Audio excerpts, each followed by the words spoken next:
15 août 1944. Débarquement allié en Provence. Les combats font rage. L'escadrille française 233 prend part à ce dernier assaut pour libérer le sud de la France. La victoire est toute proche, mais a un goût amer.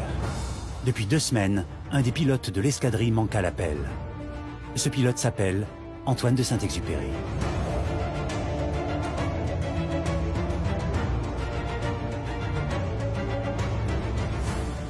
Aujourd'hui, sa légende n'a pas fini de grandir. Il est le symbole de l'époque de la conquête du ciel, l'écrivain français le plus lu au monde.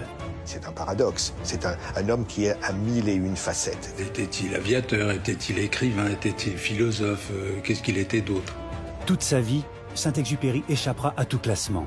Il ne sera jamais là où il veut être, mais à chaque fois, il tombera bien.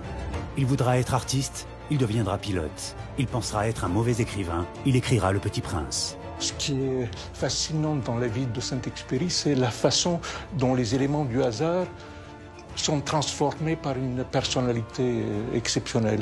Ça s'appelle un destin. Il deviendra l'un des fous volants de l'aéropostale, survivra à 9 crashs d'avion, écrira des chefs-d'œuvre, aimera les plus belles femmes de son époque. Tout ça, la tête dans les nuages. Saint-Ex est un intuitif, profond. C'est un rêveur. Il a un peu préfiguré l'homme parfait de notre temps.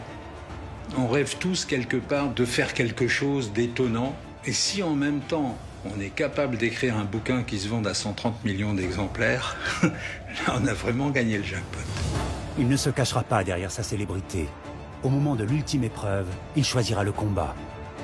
Il n'en sortira pas vivant. Ce qui a fondé le mythe, c'est bien sûr d'abord la mort. C'est la mort légendaire, c'est l'homme dont on n'a pas retrouvé le corps.